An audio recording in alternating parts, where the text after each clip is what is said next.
পাকিস্তান ভাঙিয়ে টুকরো টুকরো হবে, পাকিস্তান ভাঙিয়ে টুকরো টুকরো হবে, এক্সেপ্ট পাঞ্জাব বাদে আর কিছু থাকবে না। পাঞ্জাব এমন একটা দেশ যারা সবসময় বাইরের শত্রু যারা তাদের জন্য দরজা খুলে দিছে। Go through the history, Punjab দরজা খুলে দিছে, আমন্ত্রণ জানাইছে। বেলুচিস্তানের কথা কিন্তু আমি আজকে থেকে 10 বছর আগে থেকে বলে আসছি, যে কারণ আমি তো ছিলাম বঙ্গবন্ধুর সাথে পশ্চিম পাকিস্তান প্রত্যেকটা মিটিংয়ে ছিলাম। নবাব মুফতি আতাউল্লাহ খান মঙ্গল, এই যে মঙ্গল ওর বাপ আতাউল্লাহ খান মঙ্গল, এরা বঙ্গবন্ধুর সাথে পড়ছিল। নবাব মুফতি বলছে, চুপচাপ ছিল, সে বলছে no, if you go to for independence আমি সাপোর্ট দেবো। ওই 6 পয়েন্ট বুঝি না, এটা তো খুব রিস্কি তখনকার দিনে।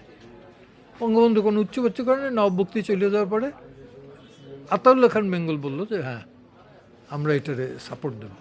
আর জিএম সাহেব তো আগেই ছিল, সিন্ধ সাপোর্ট দিছে। সিন্ধেরা তখন থেকে 69 থেকে স্লোগান দেয় জিএস সিন্ধ, জিএস সিন্ধ।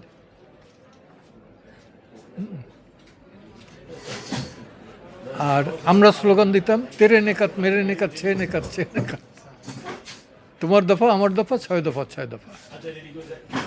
আর স্লোগান দিতাম কম কে আজম শেখ মুজিব জিন্দাবাদ জিন্দাবাদ। ওরা বলতো কায়দে আজম, তো আমরা কম, কম কে আজম, কম মানে জাতি, তার নেতা যে সে হলো বঙ্গবন্ধু শেখ মুজিবুর রহমান।